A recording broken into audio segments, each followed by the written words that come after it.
vais vous dire quelque chose qui a son importance. Lorsque je suis rentré hier soir, il devait être 9 heures, non? Walter Bushman, emprisonné pour homicide et condamné à 12 ans. Dans ce dossier détaillé, vous trouverez les faits et le passé du bonhomme.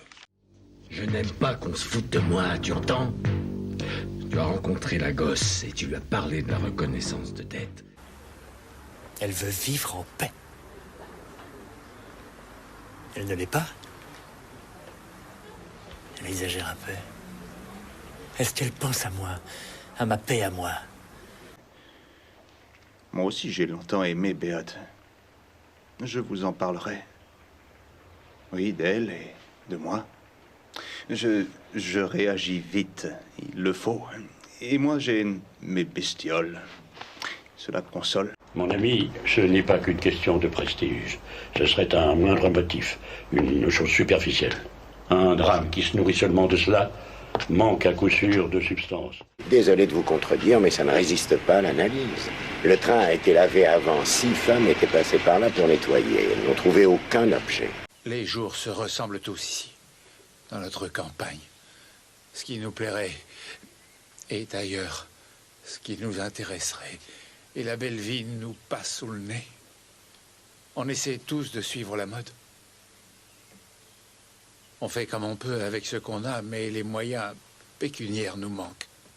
Je suis sans le sou. Il est sans le sou.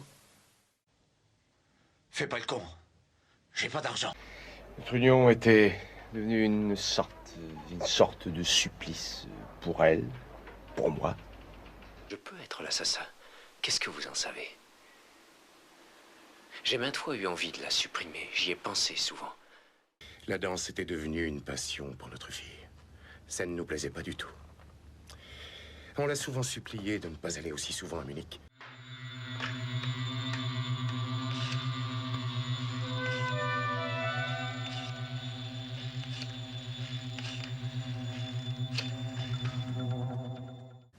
J'ai trouvé une nourrice. Vera Potteville va prendre une journée de congé pour aller lui rendre visite. Écoutez, vous allez m'attendre. Vous allez au bar, je descends tout de suite. Vous m'avez entendu? Oui, je vous remercie.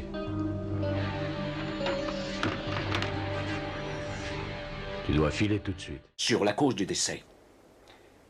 Aucun doute. Il a assisté au meurtre. J'essaie un peu de comprendre. Elles sont bouleversées toutes les deux. Tous les soupçons passent sur elles. J'ai essayé de les rassurer.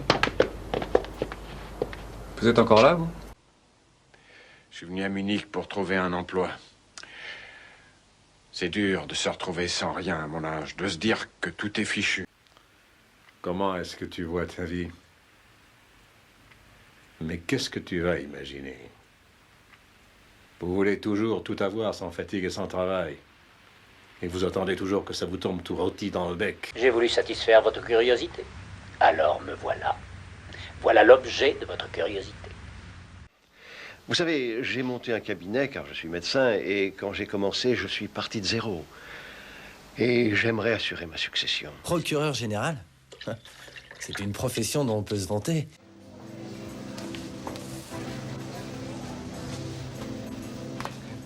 La police pense que je suis le meurtrier. Mais vous ne comprenez pas dans quelle situation vous me mettez. Pour quelle raison, dirais-je, vous me demandez de confirmer une alibi à mon sujet? Le nom de Wichmann ne doit pas être prononcé. On ne doit surtout pas dire ce nom-là devant elle. Mon ménage en serait brisé. Je vous ai déjà dit qu'il y a longtemps qu'il n'y a plus de rapport entre nous. Il n'y a plus rien du tout. Il faudrait que vous le compreniez. Parce que cette femme ne représente plus rien. Absolument rien. Tu ne sais pas faire démarrer une voiture sans clé? Allez, débrouille-toi. Elle est peintre. J'essaie de lui organiser une exposition dans une de vos galeries. Ce paysan a une foi énorme en Dieu. Il dit qu'un de ces jours, nous serons tous punis par le Seigneur. J'ai vu la Ford qui tentait de poursuivre la moto. Et j'ai vu également l'accident. Et j'avoue que cela m'a provoqué un dilemme. Est-ce que j'appelle la police ou un docteur, ou est-ce que je suis la voiture? Ce qu'il veut est très clair. Il veut que cette vieille histoire de meurtre soit à nouveau mise à jour. Ça n'est pas un meurtre. Simplement, un fou a démarré trop vite, tout feu s'éteint, il avait bu, ou alors il l'avait pas vu, c'est tout. Et d'après vous, c'est un meurtre. On m'engage pour de tout petits rôles, des plaisanteries pour des anniversaires, ou pour jouer des scènes de vie de banlieue. Quelle merveilleuse profession! Les nouveaux clients ne sont admis qu'après qu'on ait vérifié leur identité. Il faudra que vous leur donniez vos papiers. Ils sont conservés pour les vérifications. Vous savez, ils connaissent leur métier. Espèce de faux cul.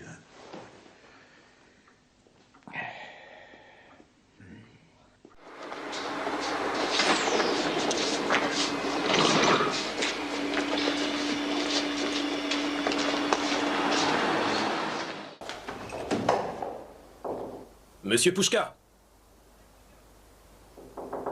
Monsieur Pouchka! Je vais souvent dans cette boîte, j'y passe mon temps, y a rien de mal. La police ne veut pas de lui. Et pour quelle raison? Pourtant, nos dépositions étaient claires.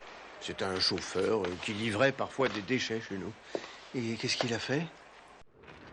Pour le moment, je suis incapable de retourner dans cette vie que l'on dit normale.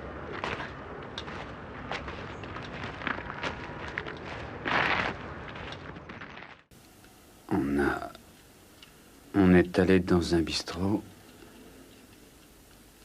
On a bu, on a chanté. Et je crois qu'après, on est sortis ensemble. Dites-moi, comment avez-vous convaincu ma mère de tomber aussi bas? Une femme qui avait un mari et une famille. Que fait la police dans la maison? Je suis stupide, je sais ce que vous faites. Vous êtes une hôtesse qui permet à des messieurs comme moi de passer de délicieuses soirées en bonne compagnie. J'ai un rendez-vous important. C'est pas la peine de le dire à maman, tu n'as qu'à lui dire que j'ai un rendez-vous avec mon patron. Oui, elle est venue ici il y a 2 jours. Je ne la connaissais pas. Et c'est Madame Manfield qui m'a dit qui elle était. La petite amie d'un vendeur de drogue. Non, j'ai pas entendu de voix. Si je devais faire attention à tous les bruits qu'il y a dans la maison. Il y a autre chose? Imaginez un bateau qui coule. Il y a 2 naufragés. Ils trouvent un radeau et ils sont sauvés de la noyade. Ils rament, sans boussole, mais ils ne sont plus sales.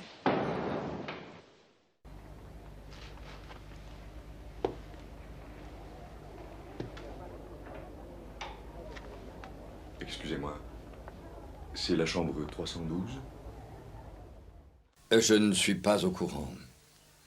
Je vais poser la question. Les policiers, Helmut. Helmut, remue-toi un peu, ils veulent te questionner. As-tu entendu? Tu as compris? Tu dois sortir de ce lit. Allez, relève-toi. Et réponds ce que demandent ces messieurs.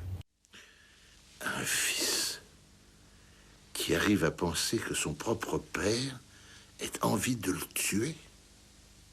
Comment définir de tels sentiments? Ça donne envie de hurler, la terre se dérobe sous vos pieds comme lors d'un séisme. On se demande que sont devenus tous les merveilleux principes auxquels les hommes tiennent plus que tout au monde. Non, j'ai dû faire une erreur. J'ai dû me gourer.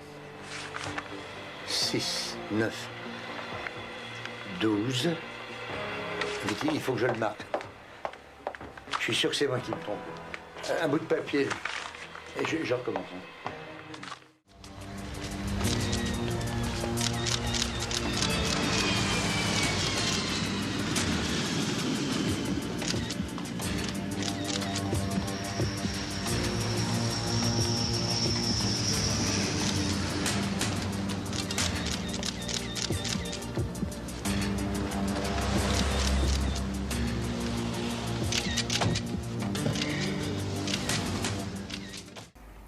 Je l'ai vue dans mon rétroviseur au moment où je suis sorti de la cour. Elle sortait de la maison et se dirigeait vers le garage. Je suis ravi de vous revoir. Ça fait longtemps qu'on n'a pas eu l'honneur de vous voir. Voici votre table préférée. Vous voyez que je n'ai pas oublié. Il était bloqué dans une affaire très compliquée. Capitale, oserais-je même dire. Il m'a consulté, j'ai répondu, cher ami, maintenant, je ne peux rien du tout pour vous. Et en outre, cela ne m'intéresse en rien. Je ne suis plus dans le coup. Ce type est complètement fou. Il risque de faire capoter notre action, monsieur Derrick. Mon Dieu, vous feriez mieux de réfléchir. Vous voulez finir en prison? C'est une réalité que ma femme a eu confiance dans les sentiments de ce monsieur. Elle est étudiante en médecine, je finance ses études et elle a la gentillesse de passer me voir quand elle a un moment. Elle avait rendez-vous. Elle m'avait fait parvenir une photo. Je dois reconnaître qu'elle avait un visage fascinant sur cette photo. C'est pour ça que je l'ai rappelée et que je lui ai demandé de passer un jour. Ensuite, nous avons eu une sacrée surprise. J'ai passé 3 semaines avec Schubart dans la même cellule. Et j'ai demandé qu'on me change. On m'a mis dans un autre bloc. Ce type m'a paru anormal. Il parlait de rien d'autre que de buter l'avocat qui l'avait fait fiche en prison et lui avait piqué sa femme. Je vais vous dire honnêtement, en ce qui nous concerne, moi et Martina, soyons francs, cher ami. Voyez-vous un inconvénient à ce que je rende visite à Martina? Il m'avait invité à manger quelque chose avec lui. Je me suis étonné qu'il puisse faire cette invitation. Alors il a pris une liasse de billets de 1000 marks dans sa poche, en me disant qu'il se débrouillait. Excusez-moi. Je pense que c'est le contact avec un objet de l'assassin qui m'a effrayé d'un seul coup. Oui, je me rappelle. Quelqu'un couché à même le sol. Une jeune fille. Un homme est apparu. Il a dit... Elle est morte. Ça paraît insensé. Vous avez pu décrire le camion, même si le nom de sa firme était illisible. Vous avez vu qu'il était immatriculé à Düsseldorf. Ah, vous êtes venu à la clinique. Alors peut-être allez-vous me dire si mon très cher frère est en bonne santé? On va pouvoir provoquer un véritable raz-de-marée. Et notre ami Riemann ne me prendra plus de haut. Les lecteurs vont pleurer. Ce qu'il nous faut, c'est une photo de l'époque de sa réussite. Une bière à schnapp, ça va te remonter. Nous allons pouvoir nous marier encore un peu. Oui, je l'ai trouvé. Mais quand je lui ai demandé de sortir, il a dégringolé. Allons. Il s'agit là-dessus de mes meilleurs élèves. Les meilleurs de tous. J'en mets la tête sur le bio. Je les crois tous absolument hors de soupçon. J'aimerais qu'on me dise ce que j'ai fait de mal pour qu'on m'accuse. Je me contente de faire respecter la loi. Elle a certaines lacunes, mais je connais ces lacunes et je sais également les utiliser. Et qu'on ne vienne pas me parler de droit, parce que je suis toujours dans mon bon droit. Votre déclaration était telle qu'elle a pratiquement condamné l'accusé. Vous comprenez ce que je veux dire? Cet homme était irresponsable au moment des faits. Il était fou, il était incapable d'avoir une pensée claire ou sensée. Je vous le disais que nous sommes entourés, assaillis par l'idée du meurtre, la vie, la mort, des notions inséparables. Quelle importance de sacrifier un individu, au fond.